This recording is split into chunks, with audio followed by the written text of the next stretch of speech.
कृष्ण, राधे राधे। सभी भक्तों को सादर प्रणाम। आप सभी भक्तों का दिन शुभ एवं मंगलमय हो। आप सभी को कामिका एकादशी की हार्दिक शुभकामनाएं। आज सावन मास के कृष्ण पक्ष की कामिका एकादशी है। इस शुभ अवसर पर आप सभी सुनिए पापों का नाश करने वाली और मोक्ष प्रदान करने वाली एकादशी व्रत कथा। श्री पद्म पुराण में वर्णित कामिका एकादशी की कथा के अनुसार एक बार धर्मराज युधिष्ठिर ने भगवान श्री कृष्ण से पूछा, हे गोविंद, हे वासुदेव, आपको नमस्कार है। श्रावण के कृष्ण पक्ष में कौन सी एकादशी होती है? कृपया उसका वर्णन कीजिए। भगवान श्री कृष्ण बोले, राजन सुनो, मैं तुम्हें एक पाप नाशक उपाख्यान सुनाता हूँ, जिसे पूर्व काल में ब्रह्मा जी ने नारद जी के पूछने पर कहा था। नारद जी ने प्रश्न किया, हे भगवान, हे कमलासन, मैं आपसे यह सुनना चाहता हूँ कि श्रावण मास के कृष्ण पक्ष में जो एकादशी होती है उसका क्या नाम है, उसके देवता कौन है तथा उससे कौन सा पुण्य होता है? प्रभु यह सब बताइए। ब्रह्मा जी ने कहा, नारद सुनो, मैं संपूर्ण लोगों के हित की इच्छा से तुम्हारे प्रश्न का उत्तर दे रहा हूँ। श्रावण मास में जो कृष्ण पक्ष की एकादशी होती है उसका नाम कामिका है। उसके स्मरण मात्र से वाजपेय यज्ञ का फल मिलता है। उस दिन श्रीधर, हरि, विष्णु, माधव और मधुसूदन आदि नामों से भगवान का पूजन करना चाहिए।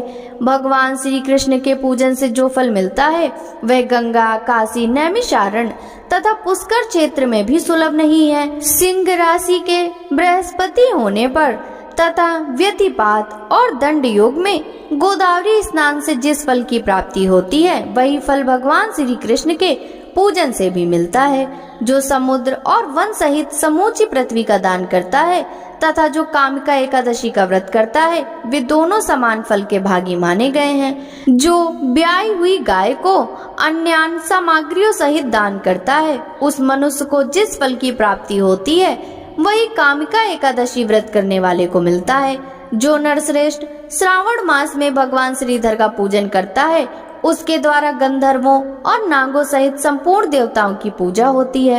अतः पाप भीरु मनुष्यों को यथाशक्ति पूरा प्रयत्न करके कामिका एकादशी के दिन श्री हरि का पूजन करना चाहिए। जो पाप रूपी पंख से भरे हुए संसार समुद्र में डूब रहे हैं उनका उद्धार करने के लिए कामिका एकादशी का व्रत सबसे उत्तम है। अध्यात्म विद्या परायण पुरुषों को जिस फल की प्राप्ति होती है उससे बहुत अधिक फल कामिका एकादशी व्रत का सेवन करने वालों को मिलता है। कामिका एकादशी का व्रत करने वाला मनुष्य रात्रि में जागरण करके न तो कभी भयंकर यमदूत का दर्शन करता है और न कभी दुर्गति में ही पड़ता है।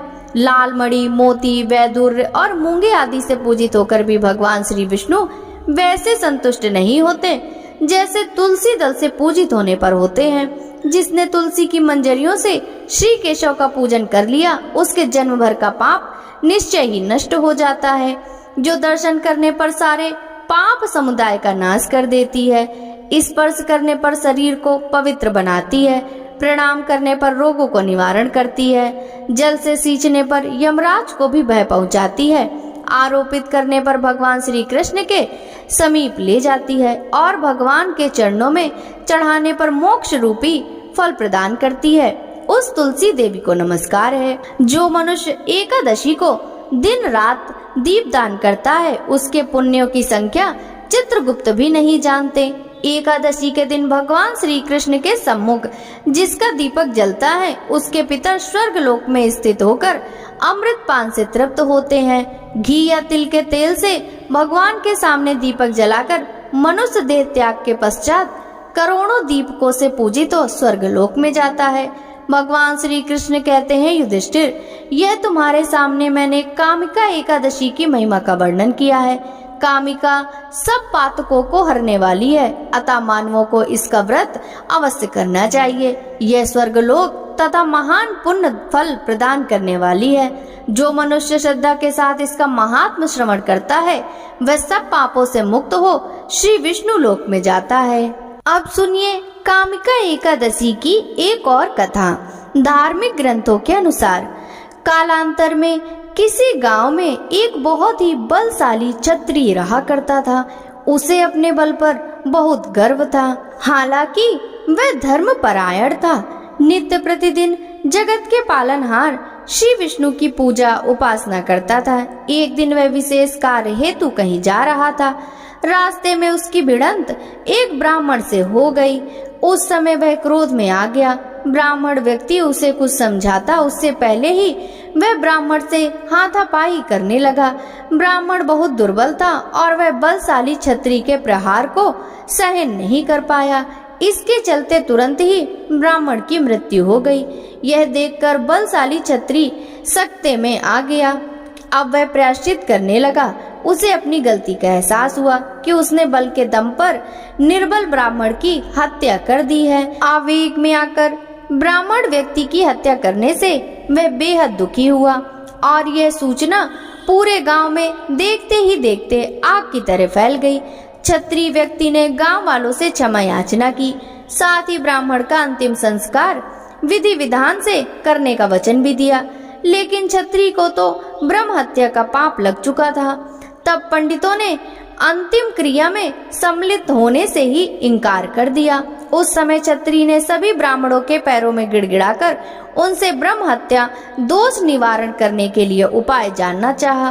तब पंडितों ने कहा, ब्रह्म हत्या दोष का प्रायश्चित करने के पश्चात ही हम लोग आपके घर पर भोजन ग्रहण करेंगे। यह सुनकर छत्री ने ब्रह्म हत्या दोष प्रायश्चित करने का उपाय पूछा। पंडितों ने कहा कि सावन मास के कृष्ण पक्ष की एकादशी तिथि को विधि विधान से जगत के पालनहार भगवान श्री हरि विष्णु की पूजा उपासना करो। साथ ही ब्राह्मणों को भोजन कराओ और दान दक्षिणा दो। ऐसा करने से तुम ब्रह्म हत्या दोष से मुक्त हो जाओगे। उसके बाद छत्री ने ब्राह्मण व्यक्ति का दाह संस्कार किया। ब्राह्मणों के वचनानुसार सावन मास के कामिका एकादशी तिथि पर छत्री ने विधि विधान से भगवान विष्णु की पूजा उपासना की। साथ ही ब्राह्मणों को भोजन कराकर यथासंभव दान दक्षिणा भी दी। उसी रात छत्री के सपने में भगवान विष्णु आकर बोले कि मैं तुम्हारी भक्ति से प्रसन्न हूँ। आज के दिन तुमने विधि विधान से मेरी पूजा की है। इस व्रत के पुण्य प्रताप से तुम्हें ब्रह्म हत्या दोष से मुक्ति मिल गई है। माना जाता है कि यदि अपने पापों का प्रायश्चित करने और भविष्य में कभी ऐसी गलती ना दोहराने के लिए सच्चे मन से यदि कामिका एकादशी का व्रत रखा जाए तो जाने अनजाने में किए गए हर पाप से मुक्ति मिल जाती है। यह थी कामिका एकादशी व्रत की कथाएं। प्रिय श्रोताओं, आपने कान्हा जी के भक्तों की और कान्हा जी की भक्ति की कहानियां तो बहुत सुनी होंगी। आज आपको सुनाते हैं राधा रानी की एक सच्ची कहानी।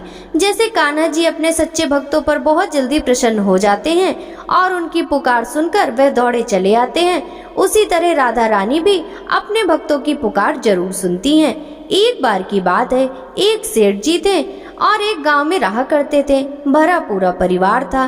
वे बहुत धनी थे। उनके 3 बेटे थे, लेकिन उनकी कोई बेटी नहीं थी। इस बात की कमी सेठ जी को बहुत खलती थी। कुछ समय बीता तो एक दिन सेठ जी की पत्नी का देहांत हो गया। समय का पहिया घूमता रहा। समय हुआ तो विवाह योग्य सभी बेटों का विवाह भी कर दिया गया। सेठ जी का अच्छा खासा कारोबार था।